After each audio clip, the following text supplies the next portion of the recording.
नमस्कार विद्यार्थी मित्रांनो, आज आपण इयत्ता 5वी मराठी यामधील पाठ क्रमांक 23 प्रामाणिक इस्त्रीवाला या पाठाचा स्वाध्याय बघणार आहोत। बघूया पहिला प्रश्न।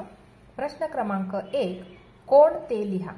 पहिलं विचारलं आहे 5वीत शिकणारी, कोण तर शिवानी। दुसरं, कपड्यांच्या घड्या करणारा, कोण तर भाऊ। तिसरं, आईजवळ पैसे देणारे, कोण तर बाबा। पुढचं, पैसे परत करणारे, कोण दामू काका। पुढचं, पैसे मोजून घेणारी, कोण तर आई। आणि शेवटचं, दामू काकांना बक्षीस देऊ करणारे, कोण तर बाबा। या प्रकारे आपण याची उत्तरे लिहू शकतो। प्रश्न क्रमांक 2 बघूया। कोण कोणास म्हणाले ते लिहा। पहिलं विचारलं आहे, त्याला टेबलावर ठेवलेले कपडे पिशवीत भरून दे। आता या ठिकाणी आपल्याला प्रश्न विचारला आहे कोण कोणास म्हणाले, म्हणजे हे दिलेलं वाक्य कोणी कोणास म्हटले आहे ते आपल्याला लिहायचे आहे। म्हणून आता या ठिकाणी प्रश्न विचारला होता, वाक्य दिलेलं होतं त्याला टेबलावर ठेवलेले कपडे पिशवीत भरून दे असे आई शिवानीला म्हणाली। पहिल्याचं उत्तर काय आहे तर आई शिवानीला म्हणाली। पुढचं, काय रे बाबा कपडे आणलेस का असे आई दामू काकाला म्हणाली। पुढचं, तुझा प्रामाणिकपणा मला आवडला असे बाबा दामू काकांना म्हणाले। पुढचं, आम्ही गरीब आहोत पण कष्टानच कमवून खातो। याचं उत्तर आहे दामू काका बाबांना म्हणाले। या प्रकारे आपण या प्रश्नांची उत्तरे लिहू शकतो, म्हणजे कोण कोणास म्हणाले ते आपण या प्रकारे उत्तरे त्यांची लिहू शकतो। प्रश्न क्रमांक 3 बघूया। प्रामाणिकपणा यासारखे आणखी शब्द लिहा।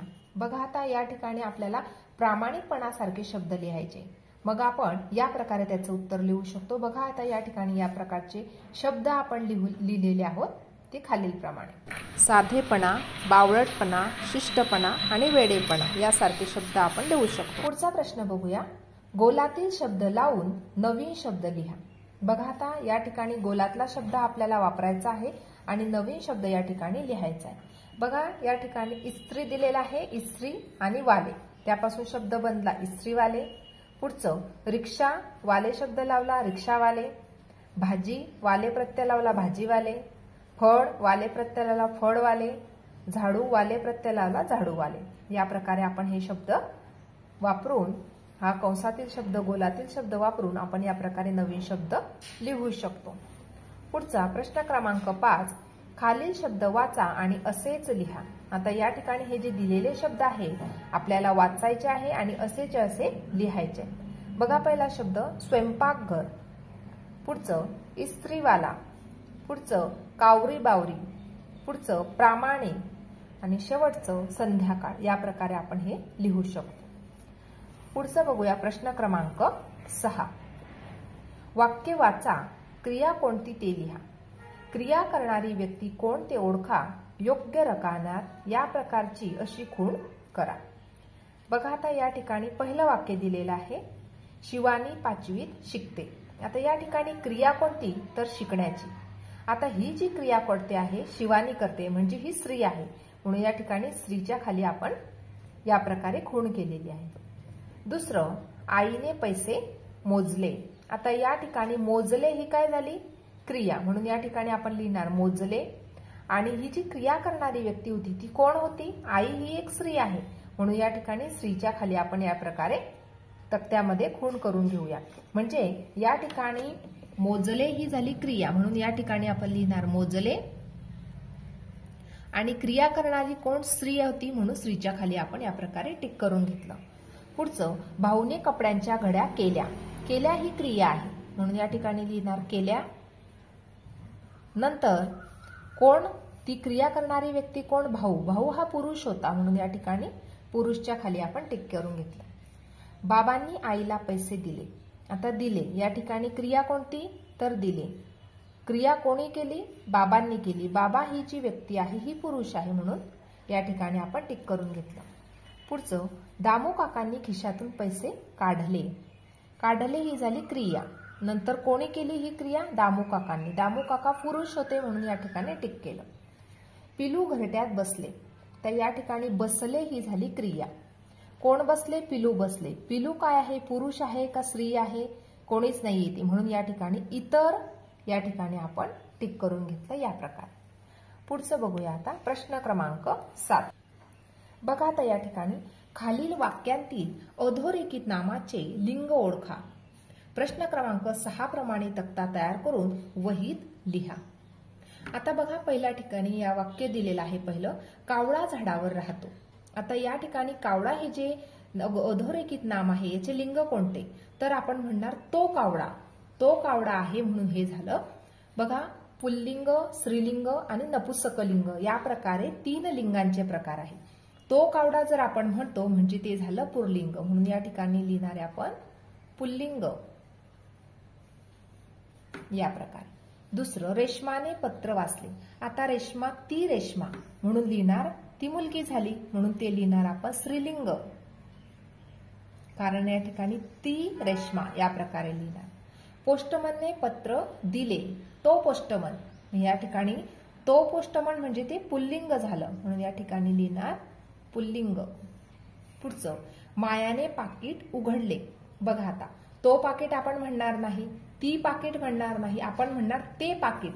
ते पाकिट या प्रकारे लिहिणार नपुंसकलिंग.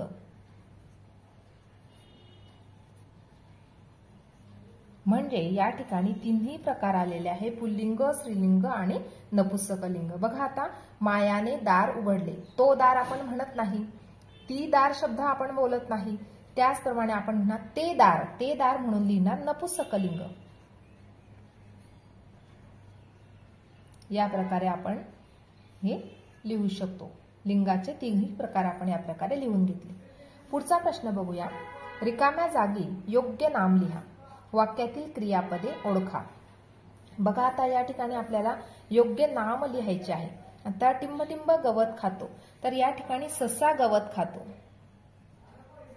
नंतर खातो हे काय आहे? क्रियापद आहे. पुढचं, टिंबटिंब पत्र लिहिते, माया पत्र लिहिते. या ठिकाणी लिहिते ही क्रिया आहे, क्रियापद आहे आणि माया हे नाम आहे. टिंबटिंब पुस्तक वाचतो, राम पुस्तक वाचतो. वाचतो हे क्रियापद झालं. टिंबटिंब गवत खाते, हरिण गवत खाते. आता या ठिकाणी खाते हे क्रियापद आहे.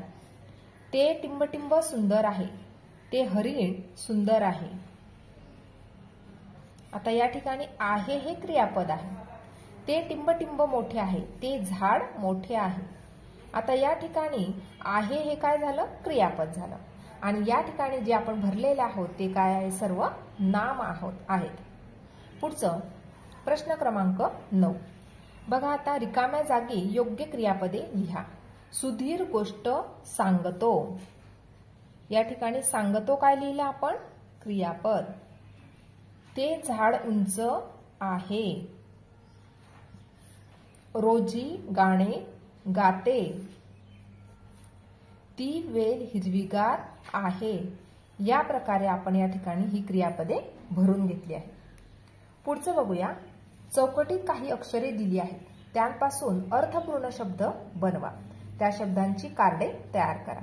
बघा आता या ठिकाणी पहिलं बनवलेलं आहे झाड. दुसरा शब्द बनवलेला आहे झाडू. पुढचा शब्द बनवू शकतो आपण पंखा. पुढचा शब्द बनवू शकतो आपण विमान. नंतर पुढचा शब्द बनवू शकतो आपण केळं. पुढचा शब्द बनवू शकतो आपण माकड. पुढचा शब्द बनवू शकतो आपण पतंग. पुढचा शब्द बनवणार आपण या प्रकारे पाट. पुढचा शब्द बनवणार नळ. पुढचा शब्द बनवणार बासरी. पुढचा शब्द बनवू शकतो आपण हवा. पुढचा शब्द बनवू शकतो आपण गाजर. पुढचा शब्द बनवू शकतो आपण ऊस. पुढचा शब्द बनवू शकतो आपण धर. या प्रकारे आपण या दिलेल्या तक्त्यांपासून शब्द जी अक्षरे दिलेली आहेत त्या अक्षरांपासून अर्थपूर्ण शब्द बनवू शकतो आणि त्यांची कार्डे आपल्याला तयार करायला सांगितलेली आहे। अशा प्रकारे आज आपण या पाठाचा स्वाध्याय पाहिला। आजचा व्हिडिओ कसा वाटला ते नक्की कमेंट करून कळवा आणि व्हिडिओला लाईक, शेअर आणि सबस्क्राईब करायला विसरू नका मित्रांनो। धन्यवाद।